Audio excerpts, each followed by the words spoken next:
तो इस वक्त जो सबसे बड़ी बात जो समझ में आ रही है वो यही है कि जो किसान हैं इस वक्त डटे हुए हैं और अभी ज्योत्सना भी आ गई है। ज्योत्सना हमारे साथ, ज्योत्सना, किसान हम लोग भी डटे हुए हैं ज्योत्सना। और अभी तक की तो सबसे बड़ी बात तो यही है कि आज मीटिंग होने जा रही है और मीटिंग को लेकर यही उम्मीद है कि शायद बात बन जाए, लेकिन जिस तरह से किसानों ने अपनी डिमांड रखी है उसमें बहुत मुश्किल लगता है कि किसान जो अपनी मांगों से पीछे हटेंगे। दूसरी बात यह है कि आज तो रेल रोको भी उन्होंने कर दिया है, 4 घंटे करीब 12 से लेकर 4 बजे तक ट्रेनें भी बंद रहेंगी, टैक्स फ्री टोल्स, हाँ ये सारी चीजें होंगी। अमित, चूंकि हम किसान आंदोलन की बात कर रहे हैं, आंदोलन का आज तीसरा दिन है और आपने मीटिंग का जिक्र किया, तो अभी एक प्रेस कॉन्फ्रेंस में सुनकर आ रही हूँ, पंढेर सरवर सिंह पंढेर की तरफ से वो प्रेस कॉन्फ्रेंस की गई है जिसमें वो एम्यूनिशन दिखा रहे हैं, जिसका उनका ये कहना है कि इन एम्यूनिशन का इस्तेमाल किया गया है, बड़े बड़े खोखे वो दिखा रहे हैं। उनका कहना है कि किसानों पर, उन पर पैरामिलिट्री फोर्सेस के जो जवान हैं वो इस तरह के हथियारों से जो नॉन लीथल नहीं है हमला किया जा रहा है, नॉन लीथल, जिसमें कि जैसे रबर बुलेट्स हैं। ये उनका कहना है कि नॉन लीथल नहीं है। अच्छा, नॉन लीथल नहीं है। लेकिन गवर्नमेंट की तो ये स्ट्रिक्ट गाइडलाइंस है कि नॉन लीथल वेपन्स जैसे रबर बुलेट्स आपने जिक्र किया, टियर गैस का जिक्र किया, उनका इस्तेमाल होना चाहिए। शायद टियर गैस इस्तेमाल हुआ है, ज्यादातर टियर गैस इस्तेमाल हुई है। पहले दिन रबर बुलेट्स की बात सामने आई थी, तो वो खोखे दिखा रहे हैं। ये उनका कहना है कि जब उनके कुछ लोग उस तरफ गए तो बीच में वो शेल्स पड़े हुए थे तो वो लेकर आए थे। बहरहाल कहाँ के बने हुए हैं वो बता रहे थे, एक्सपायरी हैं वो भी बता रहे थे, ताकि किसी तरह का कोई रिकॉर्ड ना रखा जाए, ये उनकी तरफ से प्रेस कॉन्फ्रेंस में कहा गया। फिर दूसरी तरफ वो कह रहे थे कि चलिए आज शाम को जो वार्ता होनी है सरकार के प्रतिनिधि मंडल से, उस बातचीत में देखते हैं कि आगे का समाधान निकलता है या नहीं निकलता है। और एक बात उन्होंने बड़ी क्लियरली कही कि समाधान निकलता है, बहुत अच्छी बात है, हम चाह ही यही रहे हैं, लेकिन नहीं निकल रहा है तो फिर हमें प्रोटेस्ट करने के लिए दिल्ली जाने की इजाजत दीजिए। अब इसी से पिछली बार भी ये बातें बड़ी उठी थी, पिछली बार भी ये कहा गया था कि जब आपको प्रोटेस्ट ही करना है और आप तो कह रहे हैं कि हम शांतिपूर्ण तरीके से प्रोटेस्ट करना चाहते हैं, तो आप प्रोटेस्टिंग साइट्स ले लीजिए, आप जंतर मंतर पर बैठ के प्रोटेस्ट करिए। आपको दिल्ली रोक के आम लोगों को परेशान करके जो ये अपील कर रहे हैं कि भाई हमें बहुत परेशानी हो रही है। आज सुबह हम बहादुरगढ़ बॉर्डर की भी तस्वीरें दिखा रहे थे, जो वहाँ का इंडस्ट्रियल एरिया है जिसको सील कर दिया गया है। वो बता रहे हैं कि उन्हें कितना परेशानियों का सामना करना पड़ रहा है। जो बहादुरगढ़ कन्फेडरेशन ऑफ इंडस्ट्रीज हैं उनकी तरफ से बाकायदा दीवारों पर ये पोस्टर चस्पा किए गए हैं कि भाई जो रोजगार के लिए हम लोग घर से जा रहे हैं या काम करने के लिए जा रहे हैं, यही जरिया है, आप कम से कम प्रोटेस्ट कीजिए, लेकिन इस तरह से इफेक्ट ना हो। रोक रहा हूं, ये देखिए यहाँ पर किस तरह के ट्रैक्टर में मॉडिफाई किए, देखिए अब ये देखिए तोड़ने के लिए, यानी कि बैरिकेड हटाने तोड़ने के लिए इन्होंने जो मूवर्स होते हैं, बड़े बड़े स्टील के जो मूवर्स होते हैं ना, जिसको आप मलबा हटाने के लिए करते हैं, वो इस्तेमाल करें। तो अगर आप सोचिए कि आप किस तरह का प्रोटेस्ट करने आ रहे हैं। अगर किसान हैं, पहली बात तो किसान के पास अच्छी बात है, चलिए कि हमारे देश के किसान इतने समृद्ध हैं कि वो ट्रैक्टर्स, महंगे सामान, इस तरह के ट्रॉली, 4 करोड़ की BMW की गाड़ियां, ठीक है, और इतना मॉडिफाई करके आप लेकर आ रहे हैं, हेवी मशीनरी चीजें, तो अच्छी बात है आपके पास हो। लेकिन किसान ये पैसा, तो बोलते हैं ना, ये पैसा आप इसमें ना बर्बाद करके आप दूसरा रास्ता भी अपना सकते थे। आप आइए रामलीला मैदान, आप लीजिए रामलीला मैदान में बैठ के जंतर मंतर पे बैठिए, प्रोटेस्ट कीजिए, वो भी एक तरीका है, शांतिपूर्ण तरीका है। लेकिन इस तरह से पब्लिक को परेशान करके, क्योंकि अगर आप कहते हैं कि आप जनता के बीच में जा रहे हैं, अपनी मुद्दा जनता के बीच, लेकिन जनता को परेशान करके तो मत कीजिए, क्योंकि आज स्टूडेंट्स देखिए आज क्या हालत है उनकी। आज CBSE के 10वीं और 12वीं के बोर्ड के एग्जाम्स हैं और गवर्नमेंट की तरफ से इन हालातों को देखते हुए ये स्ट्रिक्ट गाइडलाइंस जारी की गई हैं। CBSE की तरफ से कहा गया है कि आप अब तो मुझे लगता है एग्जाम शुरू हो चुका होगा, 10 बजे से पहले एग्जामिनेशन सेंटर पहुंचने के लिए कहा गया है, उनको मेट्रो का इस्तेमाल करने के लिए कहा गया है। अब सोचिए जो बच्चे आउटस्कर्ट से आते होंगे, बॉर्डर एरिया से, जिनका सेंटर दिल्ली होगा या राजधानी में कोई दूसरा इलाका होगा, उन्हें कितनी दिक्कत हो रही होगी, वो किस तरह से अपना एग्जाम देंगे, वो अपने आप को एग्जाम के लिए मेंटली प्रिपेयर करेंगे या फिर वो ये सोचेंगे कि हम अंदर कैसे आए, हम एग्जाम कैसे दें, उस स्ट्रेस लेवल आप सोचिए। अब देखिए कि कुछ और जो तस्वीरें आप देख रहे हैं कि यहाँ पर जो किसान है अपने साथ किस किस तरह के मशीनें लेकर आए हैं, और इनका मकसद आप देखिए, शायद एक ड्रिलिंग मशीन है जिसके जरिए वो रास्ते को खोदेंगे, उस तरह के मशीन, जो कंक्रीट के ब्लॉक्स लगाए तोड़ने के लिए, उनको तोड़ने के लिए, जिस तरह से ट्रैक्टर और सारी चीजें लेकर आए हैं। ये मतलब ये जो तस्वीरें आप जो देख रहे हैं यहाँ पर, ये जो तस्वीर आप देख रहे हैं, ये देखिए पंढेर का बयान में जिसका जिक्र कर रही थी, किसानों को घर से निकलने नहीं दिया जा रहा है। हम सरकार से हालांकि बातचीत के लिए तैयार हैं और चूंकि आज किसान आंदोलन का तीसरा दिन है तो सबसे बड़ी बात उन्होंने ये कही कि किसानों पर बल प्रयोग किया जा रहा है और ऐसी बुलेट्स का इस्तेमाल किया जा रहा है जो सरकारी, जिसका कोई रिकॉर्ड नहीं है। देखिए जिन बुलेट्स को इस्तेमाल सरकारी रिकॉर्ड में नहीं है, एक्सपायर हो चुके हैं, उनका ये तो आरोप है ना। देखिए ये तो आरोप है ना कि इस तरह के तो ये आरोप तो ये भी लग रहे हैं कि जो किसान है उनकी तरफ से भी शायद फायरिंग हुई, ऐसा भी आरोप लग रहा है। हाँ, पत्थरबाजी हुई, स्टोन पेल्टिंग तो हुई, इसकी तस्वीरें आई थी, स्टोन पेल्टिंग की तस्वीरें भी आई हैं। तो ये जो तस्वीरें आप देख रहे हैं, इसमें सबसे बड़ा सवाल ये है कि आखिरकार वाकई में ये किसान हैं। अगर किसान है तो किसानों के हाथ में इतने इस तरह के मशीनें, अमित मैं कल से यही कह रही हूँ कि अपने आप पे सवाल खड़े करते हैं। मैं कल से यही कह रही हूँ कि इंटेंट पे क्यों नहीं सवाल उठेंगे। आप जिस मकसद से आपने आंदोलन शुरू किया था और आपका ये कहना है कि आपने जो सरकार से 21 में मांगे जिस पर सरकार की सहमति हुई थी वो मांगे पूरी नहीं हुई हैं और उन्हीं मांगों को लेकर आप एक बार फिर से सड़कों पर उतरे हैं। ये परसों जब इस मार्च की शुरुआत हुई, दिल्ली चलो की शुरुआत हुई, उससे पहले 2 दौर की सरकार के प्रतिनिधियों से किसानों की बातचीत हो चुकी थी, लेकिन उसमें कुछ मांगों को लेकर सहमति बनी, दर्जन भर से ज्यादा मांगे थी, तीन प्रमुख ऐसी मांगे थी जिनको लेकर सहमति नहीं बनी, तो उसको बातचीत से सॉर्ट किया जा सकता था। अनुराग ठाकुर का कहना है, केंद्रीय मंत्री का कहना है कि क्योंकि अब आपकी नई मांगे हैं तो उनको सॉर्ट करने में, समझने में, उनका कोई सोल्यूशन निकालने में ज्यादा वक्त लगेगा, तो आपको वक्त देना है। उसके बाद टाइमिंग पर भी इसलिए सवाल खड़े होते हैं कि इलेक्शंस बिल्कुल नजदीक हैं, लोकसभा का सेशन जो अभी जो पार्लियामेंट का सेशन था वो खत्म हो चुका है, तो अब एक तरह से आप समझ लीजिए कि असेंबली भंग हो चुकी है।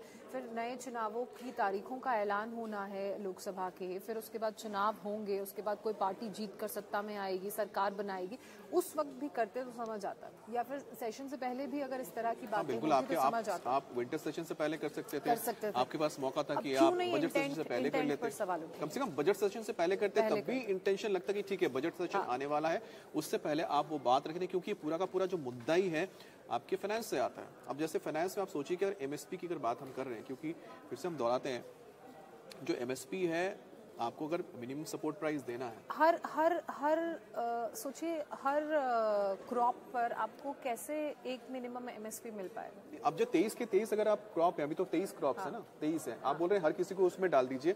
अगर आप 23 क्रॉप ही अगर हैं, अगर आपके पास 23 ऐसी उपज है जिसपे आप एमएसपी इस वक्त देते हैं, तो आपको अगर सब खरीदना है, पहली चीज तो देखिए, पहली चीज तो यही है कि कोई पूरा खरीदे क्यों, उतनी डिमांड अगर नहीं है तो खरीदे क्यों। आपने अगर खरीद लिया, खरीदने के बाद फिर आप क्या करेंगे। अगर आपको जरूरत है 10 लाख टन की, आप खरीदते हैं 40-50 लाख टन, बाकी क्या करेंगे आप। भले एक हम एग्जाम्पल दे रहे हैं, ठीक है। दूसरी बात यह है कि सरकार अगर खरीद लेगी तो सरकार ने अगर खरीद लिया, सरकार जब बेचने जाएगी सरकार को वही पैसा मिलेगा जिस पैसे में आपने सरकार ने खरीदा है। अभी सरकार जैसे 2023-24 के लिए या 2024-25 के लिए सरकार ने 23-24 के लिए सरकार अभी जो रबी की फसल है उसके लिए पंजाब में जो गेहूं है उसके लिए उन्होंने करीब 2200 प्लस कुछ रुपए दे रहे हैं पर क्विंटल, ठीक है। अब वो जब बेचने जाएंगे क्या उनको 2000 प्लस पैसे मिलेंगे? और सरकार तो पब्लिक डिस्ट्रीब्यूशन में बेचेगी, लेकिन अब तो सारा तो नहीं दे सकती ना। अब उसके बाद जो पैसा आपको चाहिए अगर एक आंकलन निकाला गया कि जो किसान मांग कर, अगर मान लेती है सरकार ने एमएसपी को कानून बना दिया और सरकार ने बोला कि ठीक है जो 23 आपके 23 के 23 जो क्रॉप्स हैं उसको हम खरीद लेते हैं। अच्छा देखिए यहाँ पर जो किसान नेताओं के कुछ चेहरे आ रहे हैं, ये इंपॉर्टेंट है।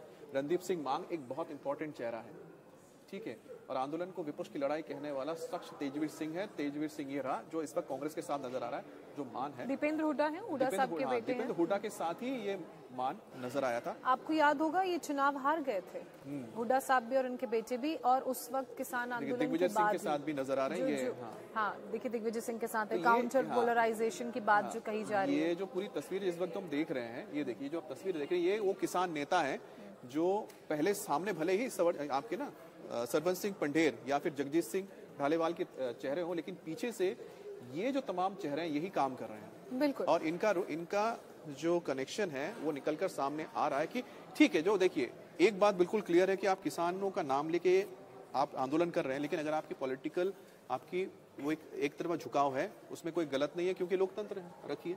लेकिन पहली चीज ये आती है, अगर आती है तो खुलकर सामने आइए, चुनाव लड़ लीजिए ना। हाँ, चुनाव लड़ लीजिए, चुनाव लड़ लीजिए, फिर आप किसानों के हित की उन मुद्दों की बात ना अगर आप हितों की बात कर रहे हैं, है ना, तो हितों की बात करें तो किसान आपकी बात सुनेंगे, तो आप जहां बोलेंगे वो आपके साथ जाएंगे। तो बेस्ट तो यही है ना कि जब कांग्रेस ने ये डिक्लेयर भी कर दिया कि हमारी सरकार आएगी तो हम बनाएंगे, कानून बनाएंगे, तो इनको जिताइए। उनसे पूछा था ना सवाल, नहीं, बात तो ये है ना कि जब राहुल गांधी ने लिख के बोल दिया ना 2010 में जब उनसे सवाल पूछा गया था, प्रकाश जावड़ेकर ने उनको पूछा है कि जब 2010 में आपकी सरकार थी तो उस वक्त क्यों नहीं आप आपने इसे कानूनी गारंटी 2006 में रिपोर्ट दे दिया गया था। रिपोर्ट तो आप ही के टाइम पे आ गए थे, यूपीए के टाइम पे आ गए। आपने फिर भी कमेटी बना दी, उनका तो ये कहना है कि दलील ये दे रहे हैं कि हमने कमेटी बनाई तो उसमें वक्त लगा हमें करने में। तो अब वक्त तो नहीं सरकार को भी लगेगा। वक्त इतना लग गया, अगर स्वामीनाथन रिपोर्ट को बनाने में 2 साल लगे, 2004-2006 में हो गया सबमिट, अगर आपने भी कमेटी बनाई तो 3 साल 4 साल, आपने 8 साल, 8 साल आपने क्या किया फिर? अब तो 8 साल आप बैठे थे। और दूसरी बात है, अब तो राहुल गांधी ने जब कह दिया है कि हम कानून बनाएंगे तो आपके पास इतना अच्छा मौका है, तो आप ये तोड़फोड़ ना करके अगर आप अपने आप को मोबिलाइज करें और आपकी बात अगर आपको लगता है कि किसान आपके साथ है, जाके किसानों को बताइए और राहुल गांधी को जिताइए और अपनी इसको बनाइए कानून। अब लोकतंत्र का रास्ता आपके पास है। देखिए, खानी तो किसान आंदोलन के बाद जब पंजाब में चुनाव हुए थे कांग्रेस को भी मुंह की पड़ी थी। कैप्टन अमरिंदर सिंह कांग्रेस से अलग हो गए थे, फिर उसके बाद कांग्रेस का प्रदर्शन किस तरह का स्टेट में रहा वो हम सभी को मालूम है। चलिए, एनडीए अलायंस जिसमें बीजेपी और अमरिंदर सिंह थे, उनका प्रदर्शन नहीं अच्छा रहा, उनके तो वैसे भी खिलाफ किसान थे। शिरोमणि अकाली दल जो किसान आंदोलन के बाद अलायंस से अलग हो चुका था, उसका प्रदर्शन कितना खराब रहा। और ये तो वो दल है जो जिसके नेता मुख्यमंत्री रह चुके हैं राज्य में, बैक टू बैक 3 से 4 टेंगे। और हाँ, उनको देखिए, उसमें तो ये भी रहा ना 2017 में अगर बात करते हैं तो फिर तो अगर वेस्ट यूपी को लेकर जो बात हुई थी, हालांकि बीजेपी को नुकसान हुआ, लेकिन कंपैरेटिवली प्रदर्शन अच्छा था। सरकार तो योगी की आई, योगी के नहीं, आप वेस्ट यूपी में आपकी पीलीभीत वाला एरिया जोड़िए, लखीमपुर, जहाँ पर लखीमपुर में बीजेपी ने जीता। एग्जैक्टली, पीलीभीत तो ऐसा एरिया जहाँ क्लीन स्वीप था। दरअसल होता क्या है ना, देखो ये एक जो यहाँ पर देखने को चीजें मिलेंगी। अब देखिए, बात करते हैं कि इस पूरे मामले में बीजेपी जो है, बीजेपी 2021 के हालात में नहीं है, 2020-21 के हालात से अलग है। यहाँ पर स्थिति मजबूत है। स्थिति मजबूत होने की वजह यह है कि उस वक्त क्या हुआ कि जब इस तरह के आंदोलन होते हैं तो एक काउंटर पोलराइजेशन होता है। एग्जैक्टली, तो काउंटर पोलराइजेशन ये होगा कि जो कम्युनिटी इसको करने जाती है, जो करती है, उसके अलग जो कम्युनिटी होती है वो उसका जवाब देती है। अब जैसे इसका एग्जांपल हमने देखा, मैंने वेस्टर्न यूपी का इसलिए एग्जांपल दिया। वेस्ट यूपी में जब राकेश टिकैत अपने जाट समुदाय को लेकर आए, पूरे जाटों ने इसका समर्थन दिया, खापू ने मिलकर।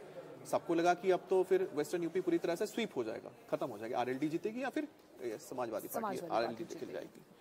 लेकिन वहां पर हुआ ये कि जिस वक्त जाट अगर हटे तो वहां पर ये हुआ, जो नॉन जाट है, खासतौर पर गुजर्स हैं, तो गुजर और थे वो बीजेपी के साथ लगे, या त्यागी थे जो उनके साथ आए, तो और उनका फायदा मिला। और यहाँ पर कई सारी सीटों में बीजेपी ने जीत हासिल की, भले कुछ नुकसान हुआ लेकिन एक बार फिर से बीजेपी की सरकार बनी। ऐसा ही कुछ माहौल चंडीगढ़, इसमें हरियाणा में भी देखने को मिला। हरियाणा में देखने को मिला। और पंजाब, तो आपने जो एग्जाम्पल बताया, तो पंजाब में तो उलट ये हुआ कि जो संयुक्त किसान मोर्चा था वो तो चुनाव में उतरा था ना। बिल्कुल, चुनाव उतरा था, चुनाव में नहीं जीते, आम आदमी पार्टी वहां पर लेकर के जीत के गई। किसानों के हित की बात कर रहे थे, तो किसानों की हित की जगह आप भी अभी बात करते हैं तो आपके पास एक लोकतांत्रिक मौका है। और मुझे लगता है कि बहुत अच्छा आपको एक मौका है जहां पर अगर राहुल गांधी ने ये डिक्लेयर कर दिया कि हम एमएसपी का कानून बनाएंगे तो आपको तो फिर साथ देना चाहिए। मुझे लग रहा है लोगों को समझाइए, उनको सरकार बनवाइए और हो गया काम। इंडिया अलायंस और राहुल गांधी के लिहाज से चीजों को समझा जाए तो ये रिवाइवल का एक तरीका हो सकता है। अब देखिए, इंडिया अलायंस तो पूरी तरह से फेल हो चुका है, तो राहुल गांधी अब इसी में कहीं संजीवनी बूटी ढूंढने की कोशिश कर रहे हैं। लेकिन मुझे ये लगता है कि क्योंकि किसानों का जो मुद्दा इतना गंभीर मसला है एमएसपी, क्योंकि हम जिसको लेकर बार बार बात कर रहे हैं, आप ये सोचिए कि 23 अगर वो बोल रहे हैं कि हमारे सारे आप उपज खरीदो, तो सरकार अगर सारा उपज खरीदने जाती है, मान के चलिए कि इस बार का जो बजट है करीब 45 लाख करोड़ का बजट है। 45 लाख करोड़ का बजट अगर आपका है और अगर सरकार अगर सारे किसानों के फसल को खरीद लेती है कानूनी रूप से, तो सरकार को 40 लाख करोड़ रुपए खर्च करने पड़ेंगे। अब 40 लाख करोड़ रुपए खर्च करेंगे, 45 लाख करोड़, 40 लाख करोड़ गया तो 5 लाख करोड़ रुपए, तो 5 लाख करोड़ में क्या देश में कैसे चलेगी? देश कैसे चलेगा? देश में आप किस पे क्या लगाएंगे? वो नंबर 3 की इकोनॉमी कैसे बनेगी? नंबर 3 में मुझे तो लगता है कि आप ये सोचिए ना कि आपके जो जितने भी सोशल वेलफेयर स्कीम वो कैसे चलाएंगे? वो कैसे चलाएंगे? आप रक्षा क्षेत्र में क्या देंगे? आप एजुकेशन सेक्टर को क्या देंगे? मतलब आप सोचिए ना, एक मेजर पोर्शन तो यही ले गया, तो फिजिबिलिटी दिखती कहाँ है? और ये सिर्फ इस गवर्नमेंट के साथ नहीं है। ऐसा फैसला मुझे नहीं लगता कि कोई दूसरी गवर्नमेंट भी होगी तो वो भी लेगी, वो भी सोचेगी, समझेगी। नहीं, लिया ही नहीं ना फैसला। नहीं, इससे पहले तो थी यूपी की सरकार ने फैसला नहीं लिया, उन्होंने तो कुछ खैर किया ही नहीं। और यहाँ तक कि अभी तो उनके पास सरकार भी है, कर्नाटक है, तेलंगाना है, हिमाचल प्रदेश में कुछ करके दिखा दे कि अगर हम आएंगे तो कुछ ऐसा करेंगे, हमारी सरकार है, हम किसानों के लिए कुछ ऐसा कर रहे हैं। अब हम जब एमएसपी की बात करते हैं, एमएसपी को लेकर बात करते हैं, एमएसपी अगर आप देने जाएंगे तो जैसे हम बता रहे हैं कि एमएसपी का मतलब ये नहीं कि हमेशा किसानों को ही फायदा होगा। जो C2 50+ फॉर्मूला पढ़ते हैं, C2 + 50% है, C2 + 50 में जाएंगे। जैसे एक एग्जाम्पल अभी एक खास आपके बहुत एक्सपर्ट है जिन्होंने दिया, उन्होंने बोला कि C2 के हिसाब से अगर आप देते हैं C2 + 50% अगर ये आप देंगे इस वक्त, तो आपको जो पैसा आपको मिलेगा पर क्विंटल पैसा गेहूं का वो मिलेगा 1500 रुपए क्विंटल। वहीं अगर आप एमएसपी जो इस वक्त तय करती है सरकार की जो कमेटी है, जो तय करके आपको समर्थन मूल्य दे रही है, वो आपको दे रही है 2000+ दे रही है, तो आपको 700+ डिटोरिएट हो रहा है ना, 700+ आपको फायदा हो रहा है। अगर वो C2 लगता और एमएसपी कानून बनता तो आपको 2000 रुपए नहीं मिलते, 2700 रुपए का आपको फायदा नहीं होता, आपको फिर 1500 में ही आपको लेना पड़ता। तो ये जो इस तरह की चीजें समझने बहुत टेक्निकल चीजें हैं, और इसको लेकर जो हम आपको जो बता रहे हैं वो भी हम जो एक्सपर्ट्स ने अपनी राय रखी है वही हम आप तक पहुंचा रहे हैं कि आपको दोनों समझना होगा। किसानों की बात एक तो ठीक है हमने किया कि हमें नुकसान नहीं होना चाहिए, बात सही है। किसानों की जितनी लागत लगी, आपको लागत का पैसा मिले।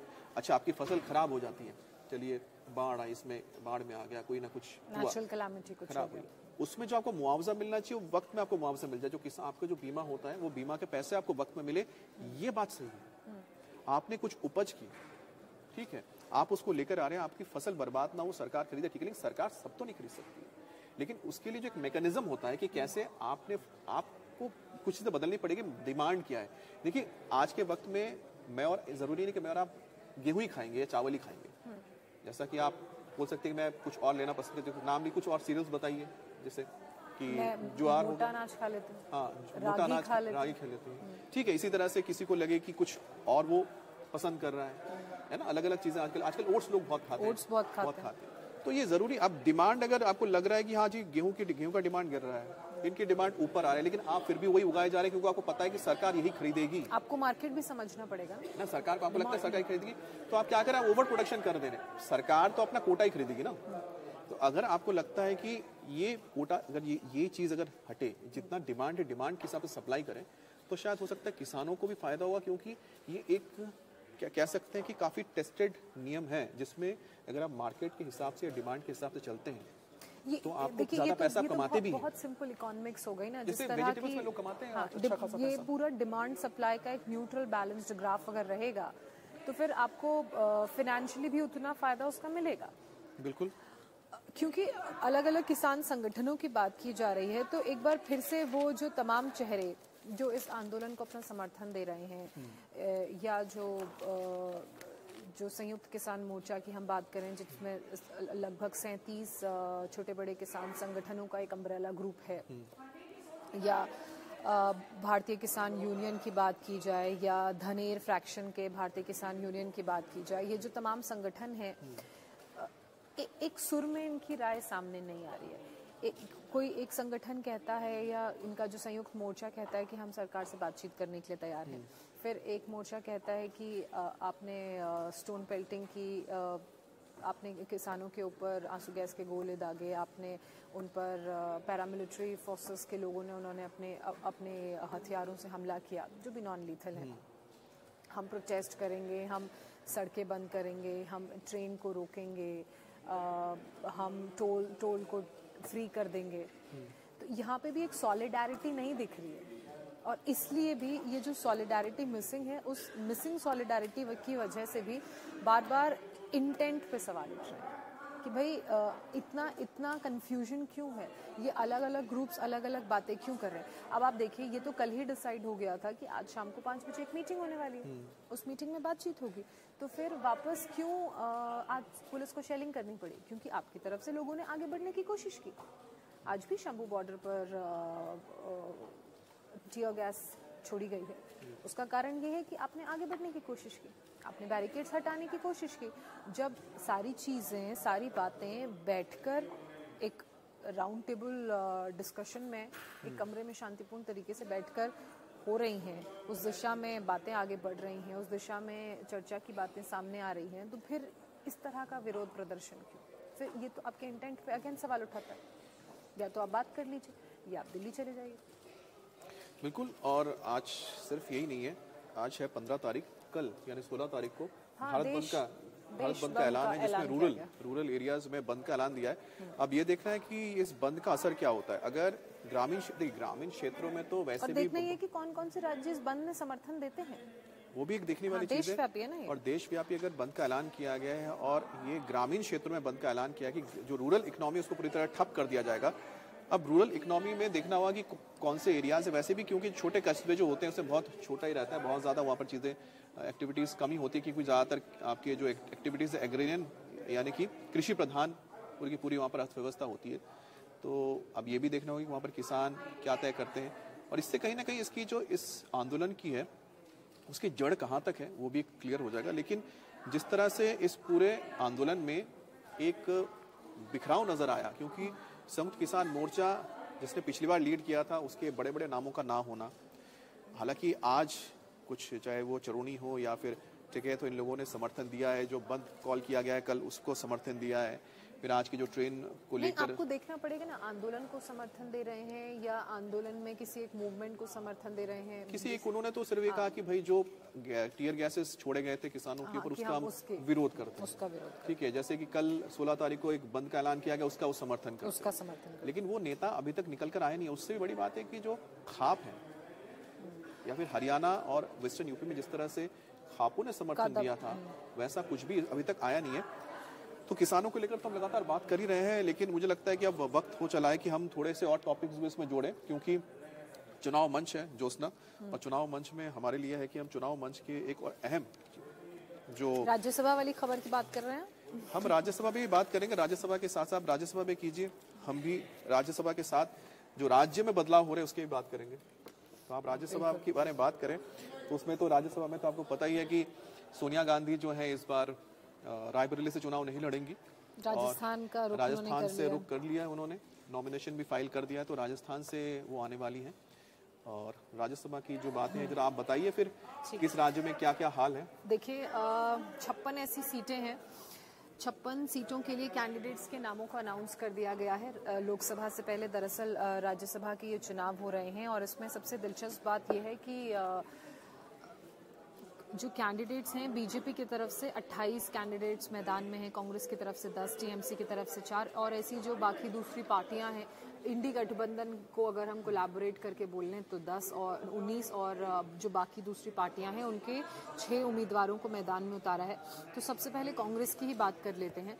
कांग्रेस के लिहाज से ये कहा जा रहा था, और बड़े टाइम से इस बात को लेकर चर्चा भी चल रही थी, कि जो सोनिया गांधी हैं वो इस बार हो सकता है कि राज्यसभा का चुनाव लड़े।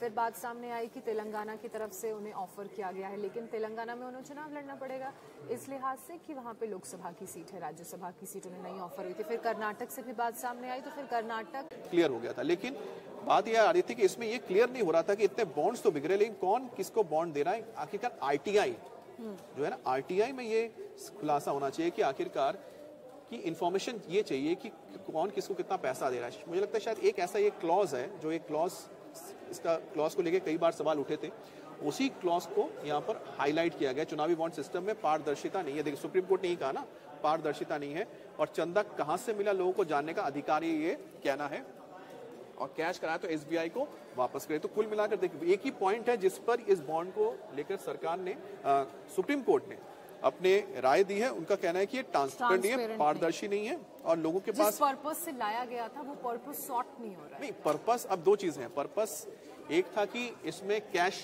का लेन देन बंद हो जाए, बंद हो जाएगा। ठीक है, तो कैश का लेन देन तो बंद हुआ। वो भी इसलिए चाहते थे कि ट्रांसपेरेंसी आए। ठीक है, दूसरी बात है कि कोशिश ये की गई थी कैश ना आए, ट्रांसपेरेंसी उसके लिए क्या था कि आपने बैंक के थ्रू रूट किया था, लेकिन बड़ा मुद्दा ये था कि कौन किसको, किस पार्टी को। अच्छा, ये भी कोर्ट ने कहा है कि जो बड़े चंदे हैं या मतलब बड़ा अमाउंट अगर चंदे में आ रहा है तो उसे सीक्रेट रखना भी जायज नहीं है, ये असंवैधानिक है। हाँ, इसी को लेके तो सारी चीजें इस वक्त हम देख पा रहे हैं कि सारी गहमा गहमी है। दरअसल ये पूरा मामला इसलिए भी कोर्ट तक पहुंचा क्योंकि जो इलेक्टोरल बॉन्ड स्कीम है इसमें जो अनोनिमस डोनेशन है वो बहुत ज़्यादा हो रही थी और उसमें कोई एक नंबर सेट नहीं था, खासकर पॉलिटिकल पार्टीज को। तो वो अनोनिमिटी को ब्रेक करने के लिए और जो बड़े बड़े डोनेशंस इन अनोनिमिटी को लेकर हो रहे थे, उसी के लिहाज से सारे सवाल। तो वही मुद्दा वही है बेसिकली, ये जो था कि आपकी इंफॉर्मेशन को लेके, इंफॉर्मेशन एंड आर्टिकल है ना, तो राइट टू इंफॉर्मेशन, जो आरटीआई एक्ट जो है 19(1) और ए, इसी के तहत ये पूरा मामला इसी वजह से इसके खिलाफ गया। इस पूरे संशोधन को लेकर हम बात करते हैं, इलेक्टोरल बॉन्ड के खिलाफ अगर कुछ गया है तो वो है कि आरटीआई के तहत ये मामला पूरी तरह से नीचे मतलब ढह गया, क्योंकि राइट टू इंफॉर्मेशन में ये जानने का अधिकार है जनता को आखिरकार किस पार्टी को कौन व्यक्ति या फिर कोई ग्रुप या फिर कंपनी कितना पैसा दे रहा है, क्या दे रहा है,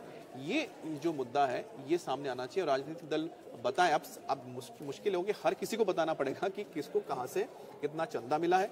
हालांकि बीजेपी को सबसे ज्यादा पैसे मिले हैं, इसमें चंदा मिला है। राजनीतिक दल से पहले तो काम एसबीआई का बढ़ चुका है। एसबीआई को पूरा डेटा इलेक्शन कमीशन 6 तारीख तक, 6 मार्च तक उनको देना है कि किस पार्टी को कितना चंदा किसने दिया, ये सारी अनोनिमिटी 6 मार्च तक उनके पास जो डिटेल्स होंगे वो दे देंगे, क्योंकि उनको तो पूरा डिटेल देना है कि किस, उनके पास सारी डिटेल से होते हैं कि किसने कितना बॉन्ड खरीदा। और 13 मार्च तक इलेक्शन कमीशन ऑफ इंडिया इसे अपनी वेबसाइट पर पब्लिश करेगा। वेबसाइट पर पब्लिश करने का मतलब है कि सब कुछ सार्वजनिक करना, जो इन्फॉर्मेशन है वो सबके सामने होगी। जो राइट टू इन्फॉर्मेशन की बात कही जा रही थी वो जानकारी फिर सबके लिए होगी। और उसके बाद ये भी कहा गया है कि 13 मार्च तक election commission shall publish it on the official website. Election commission की जो ऑफिशियल वेबसाइट है, इलेक्शन कमीशन उसमें पब्लिश करेगा और उसके बाद political parties to thereafter refund the electoral bonds, यानी कि जो पॉलिटिकल पार्टीज को इन इलेक्टोरल बॉन्ड्स के जरिए जो डोनेशंस मिली हैं, जो ग्रांट्स मिले हैं, वो उन्हें वापस करने होंगे। Refund the electoral bond amount to the purchasers account, जिसने खरीदे हैं, यानी कि जिसने उन्हें डोनेट किया है। अगर जोशना ने मान के चलिए कि जोशना ने खरीदा 1,000 का या 10,000 का बॉन्ड, आपने खरीदा इलेक्टोरल बॉन्ड और आपने किसी पार्टी को दिया, तो अब जब बैंक है, बैंक ये इन्फॉर्मेशन इलेक्शन कमीशन को देगा कि जोशना ने इतने 10,000 का बॉन्ड खरीदा था, ठीक है। अब वो बॉन्ड कहाँ गया वो भी सामने आएगा कि पॉलिटिकल पार्टी को उन्होंने दिया, क्योंकि उसके नाम से आपने खरीदा, आपने बॉन्ड दिया या उनको भेजा। और उसके बाद ये जो इलेक्शन कमीशन है 13 तारीख तक अपने पूरे वेबसाइट पे डालेगा कि आखिरकार इतने अमाउंट का जो था, ये अमाउंट इस पार्टी को इस व्यक्ति ने या फिर इस संगठन ने दिया, इस ऑर्गेनाइजेशन ने ये पैसा उनको डोनेशन में दिया, ये क्लियर होकर सामने आ जाएगा। बहरहाल लेकिन चुनाव का वक्त है, लेकिन सबसे बड़ा तो इसमें अहम मुद्दा है जिस पर बात होनी चाहिए कि जो पैसा आया है वो पैसा वापस करना पड़ेगा। बिल्कुल, ये आएगा कहाँ से पैसा वापस? अब इस वक्त पे जब ज्यादातर इन्वेस्टमेंट पॉलिटिकल पार्टीज प्रचारों में के लिए ये है कि अब ये पैसा वापस जाएगा। अब पैसा जो वापस जाएगा, दूसरा अमित, क्या कोई टाइम फ्रेम या कोई ड्यूरेशन भी दी जाएगी? मुझे लगता है शायद अभी जब डिटेल में पूरा डिटेल में जब पूरा ऑर्डर आएगा तो डेफिनेटली अगर उन्होंने ये अगर डेडलाइन दिया है कि 6 तारीख तक एसबीआई ये बता दे, इलेक्शन कमीशन को डेटा दे दे कि इलेक्टोरल बॉन्ड्स किसको कहाँ मिला, कितना मिला, और 13 तारीख तक उनको भी दे दिया है एक डेडलाइन कि आप इलेक्शन कमीशन इस पे अपने वेबसाइट पे दे दे, अपलोड करें। अब ये देखना होगा कि आखिरकार फिर क्या ये भी डेडलाइन दिया जाएगा जब आप बोल रहे हैं कि पैसा आपको लौटाना है, तो कैसे लौटाना है, कब लौटाना है? एक और, क्योंकि फैसला पड़ा जा रहा है, पहले ही सुरक्षित रख लिया गया था 5 जजों की बेंच द्वारा, तो एक बड़ा इंपॉर्टेंट पॉइंट मेंशन किया गया है, मैं उसका जिक्र करना चाह रही हूँ।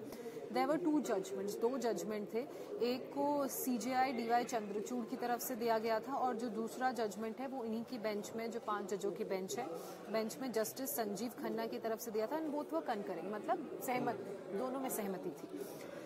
इसमें ये कहा गया है कि the court held that the scheme will help the party in power to gain advantage. ये जो इलेक्टोरल बॉन्ड की स्कीम है ये इसकी वजह से जो पार्टी पावर में है उसको गेन मिलेगा, उसको एडवांटेज मिलेगा।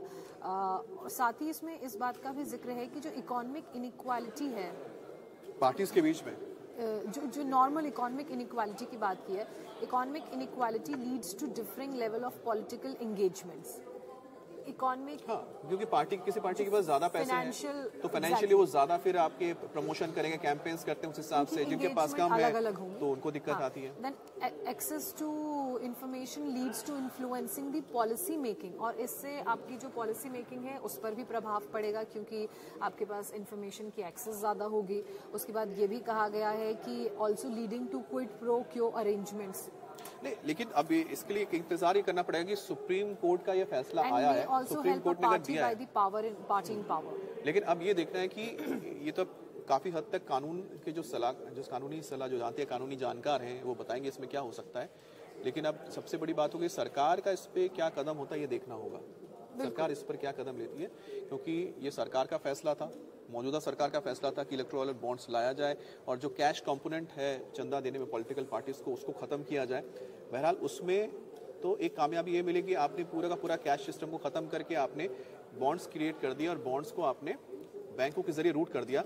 लेकिन ये सवाल तब पहले भी उठे थे जब इसे इम्प्लीमेंट किया गया था कि इसमें एनोनिमस रहेंगे लोग, यानी कि जो लोग दे रहे हैं उनका नाम सामने नहीं आएगा, उनका नाम सामने नहीं आएगा। ऐसे में और इसी के आधार पर कोर्ट ने ये भी पूछा है कि इलेक्टोरल बॉन्ड की जो स्कीम है उसे ये कहने में कैसे जस्टिफाई किया जाए कि काला धन कम करने में, पॉलिटिक्स में जो काला धन बड़ा आ जाता है उसे कम करने में मदद मिलेगी, उसे कर्ब करने में मदद मिलेगी। इसी अनोनिमिटी के आधार पर ये सवाल उठा है। जब अनोनिमस ही रहेंगे, जब पता ही नहीं चलेगा किसने क्या दिया है, ट्रांसपेरेंसी बहरहाल इस पे क्योंकि तर्क हुए होंगे और इसमें बिल्कुल अभी देखना है कि आखिरकार जो सवाल जवाब हुआ था उसमें क्या जवाब दिया गया, ठीक है। लेकिन यहाँ कैश कंपोनेंट की जगह पे जो इसमें रूट किया गया था। लेकिन आरटीआई की अगर बात की जाए, हाँ, कि राइट टू इन्फॉर्मेशन में अगर कोई जानना चाहता है या देश की जनता जानना चाहती है कि इस पॉलिटिकल पार्टी को कौन फंडिंग कर रहा है और दूसरी बी पॉलिटिकल पार्टी को कौन फंड कर रहा है, सी पॉलिटिकल पार्टी को कौन फंड कर रहा है, तो वो आपके पब्लिक डोमेन में होना भी चाहिए। क्योंकि जो पॉलिटिकल पार्टीज हैं वो जनता की पार्टी, पब्लिक पार्टीज हैं और पब्लिक फोरम में अगर उनके बारे में अगर जानकारी है तो उसमें कोई, मुझे लगता है कि गलत नहीं है। शायद यही वजह है कि यहाँ पर कोर्ट ने ये बात उठाई है। हाँ। लेकिन साथ ही अब इलेक्शन कमीशन और साथ ही दूसरी चीजों को लेकर जो बातें सामने आएगी, अब देखते हैं सरकार इस पर क्या कदम उठाती है। क्योंकि अभी सरकार का रुखाना बाकी है, सरकार का भी क्या वर्जन आता है उसके लिए हम इंतजार करते हैं। इंतजार करना पड़ेगा। लेकिन कोर्ट की तरफ से एक और बात थी Amit, sorry to interrupt. Court ने ये कहा है कि चूंकि डोनर्स यानी कि वो लोग जो पैसा डोनेट कर रहे हैं, जो ग्रांट दे रहे हैं किसी भी पॉलिटिकल पार्टी को इलेक्टोरल बॉन्ड के फॉर्म में, इनकी प्राइवेसी बड़ी इंपॉर्टेंट है। कोर्ट इस बात को मान रहा है। लेकिन कोर्ट का ये कहना है कि लेकिन इससे पॉलिटिकल फंडिंग्स में ट्रांसपेरेंसी अचीव नहीं हम कर पाएंगे, और अगर फुल एग्जेम्पशन वो मांग रहे हैं, वो चाह रहे हैं कि फुल एग्जेम्पशन दें बेसिकली डोनर्स, तो वो संभव नहीं हो पाएगा। अब ये दूसरी बात ये भी है कि प्राइवेसी की बात जब आती है, कौन किसको क्या डोनेट कर रहा है, कितनी मदद दे रहा है। कई बार क्या होता है जब आप डोनेशन देते हैं तो अपने नाम को आप छुपा के रखते हैं, जैसे कि आप जैसे मंदिर में दान करते हैं तो गुप्त दान, गुप्त दान मतलब गुप्त दान करने का जो जिसमें आपने बता दिया तो एक जो तो एक जो गुप्त दान का जो मुझे लगता है एक प्रक्रिया है, वो भी क्या, मेरा ये सवाल है कि क्या वो उसकी कोई जगह है कि नहीं। क्योंकि कोई व्यक्ति अगर तय करता है कि ज्योत्सना का तय करती है कि मैं दान कर रही हूँ, चाहे मैं पॉलिटिकल पार्टी को करूँ या किसी को भी करूँ, मैं अब नहीं चाहती कि मेरा नाम सामने आए, तो ऐसे में जो प्राइवेसी है, होता है ना, एक इंडिविजुअल की जो प्राइवेसी है, क्या वो एक मुद्दा रहेगा नहीं? क्योंकि देखिए हमेशा ये होता है कि अब ये फैसला आया है, क्या इसको लेकर फिर से कोई याचिका डाली जाएगी? रिव्यू पिटिशन होता है, कई बार डाला जाता है क्या? हाँ, कि रिव्यू पिटिशन। अब सवाल ये है कि क्या इस फैसले को चैलेंज किया जाएगा, क्योंकि सुप्रीम कोर्ट का फैसला, सुप्रीम कोर्ट के दिक्कत है कि सुप्रीम कोर्ट के पांच जजों के बेंच का बड़ा बेंच है, बड़ा बेंच है। क्या इसको नहीं रिव्यू का, सरकार के कदम एक रिव्यू का होता है, लेकिन हमें जानना है कि आखिरकार वो रिव्यू का ऑप्शन यहाँ पर अभी है या नहीं है, और ऐसा कुछ क्या करते हैं, रिव्यू है या नहीं, वो विंडो अवेलेबल है। हाँ, लेकिन सबसे इम्पोर्टेंट बात तो यह है कि चुनावी साल में सभी पॉलिटिकल पार्टीज को अगर पैसे वापस देने पड़े और एक दो अमाउंट तो है नहीं, जैसे मैं बता रहा हूँ बीजेपी का ही है करीब करोड़ों में है। 5,000 करोड़ का इलेक्टोरल बॉन्ड्स अभी तक आया है उनके पास इतने सालों में। उसी तरह से कांग्रेस के पास 1,000 करोड़ का बॉन्ड मिला है। टीएमसी को करीब 700 प्लस 750 प्लस उनको मिला है, 750 करोड़ के करीब उनको बॉन्ड मिला है। बीजेडी को करीब 650 करोड़ का मिला है। डीएमके को करीब 400 प्लस करोड़ का मिला है। तो इस तरह से जो इतने पॉलिटिकल पार्टीज को बड़े बड़े फंड्स मिले हैं, वो जब वापस देने जाएंगे, और देश की दो सबसे बड़ी पार्टियां जो चुनाव लड़ेंगी जब उनके पास, तो वो क्योंकि इस वक्त ही फंड चाहिए होता है, पैसा चाहिए होता है, तो अपने आप में एक बहुत बड़ा सवाल है कि आखिरकार किस तरह से होगा। इसी को 31 मार्च तक वेबसाइट पर ये डालें। 31 मार्च यहाँ लिखा है, 31 मार्च।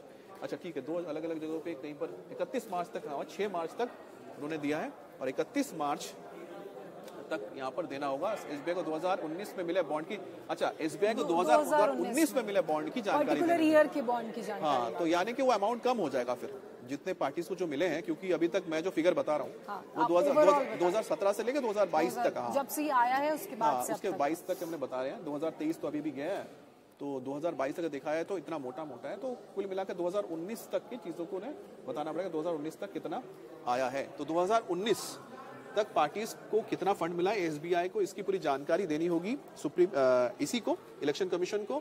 6 तारीख तक का उनका डेडलाइन है कि 6 तारीख तक आप उनको दीजिए, और उसके बाद 31 मार्च तक जो इलेक्शन कमीशन है उसको अपने वेबसाइट पर डालना पड़ेगा कि 2019 के बाद से किस पार्टी को कितना पैसा इलेक्टोरल बॉन्ड के जरिए मिला। अब उसमें नामों का खुलासा होगा, तब देखने वाली बात होगी कि आखिरकार नामों का क्या किस तरह से खुलासा करते हैं नहीं करते हैं, क्योंकि वो एक सबसे इम्पोर्टेंट मुद्दा रहने वाला है कि आखिरकार आगे क्या होता है। लेकिन पैसा अगर वापस करना पड़े तब क्या होगा, पैसा अगर वापस करना पड़ता है तो वो भी अपने आप में एक, चलिए इस बात की राहत है, अगर करना पड़ा जिस तरह से कोर्ट का निर्देश है, तो अब सिर्फ 2019 का मांगा है तो कम वापस करना पड़ेगा। लेकिन सवाल है कि ये होगा कैसे, ये फीजिबल लग रहा है क्या, ये आएगा कहाँ से? नहीं फीजिबल, अब तो पैसा पॉलिटिकल पार्टीज को या तो वक्त लेंगे, कुल मिलाकर एग्जैक्टली अब पार्टीज क्या करती हैं, खासकर सरकार की तरफ से क्या कहा जाता है। साथ ही इस वक्त जो ये बहुत बड़ा फैसला सुप्रीम कोर्ट से आ गया है, ये भी समझने वाली बात है कि आखिरकार इस पे रिएक्शंस भी देखेंगे हम लोग कि क्या रिएक्शंस मिलते हैं यहाँ पर, क्योंकि इसको लेकर अभी तक आ रहा है supreme court strikes down electoral bond scheme as unconstitutional, असंवैधानिक बना दिया गया है, सुप्रीम कोर्ट ने बता दिया है। अब और उसका आधार भी दिया है कि जो एनोनिमिटी डोनर की रहती है, वो एनोनिमिटी से कहीं ना कहीं Sanjay Jha, black money curve करने की बात कही जा रही थी, वो नहीं याद होगा। संजय झा कांग्रेस के साथ जुड़े रहे थे, उनको लगा India's biggest corruption scam is electoral bonds, let the BJP disclose who are the corporations who are its donors. We are sitting on a massive scandal of crony capitalism. The public of India needs to know the truth. यानी उनका कहना है संजय झा का कि ये देश का सबसे बड़ा घोटाला है, स्कैम है इलेक्टोरल बॉन्ड्स, और बीजेपी को अब सरकार के मतलब पब्लिक के सामने ये बताना होगा कि वो कौन से लोग हैं, कौन सी या संगठन है या फिर कंपनियां हैं जिन्होंने उनको पैसे जिन्होंने उनको पैसे दिए। और क्रॉनिक कैपिटलिज्म यानी कहीं ना कहीं होता नहीं है कि किसी एक ही व्यक्ति या फिर एक खास विशेष ग्रुप को ही क्या प्राथमिकता दी गई है, इसको लेकर और पब्लिक ये जानना चाहती है। ये संजय झा का एक ट्वीट इस वक्त आया। पॉलिटिकल रिएक्शंस बहुत आएंगे। कांग्रेस फॉर इंडिया, अच्छा यहाँ पर thanks for democracy, third pillar of democracy, judiciary को धन्यवाद दिया गया है कांग्रेस फॉर इंडिया के लिए, कांग्रेस की ओर से। कपिल सिब्बल भी इससे जुड़े रहे हैं।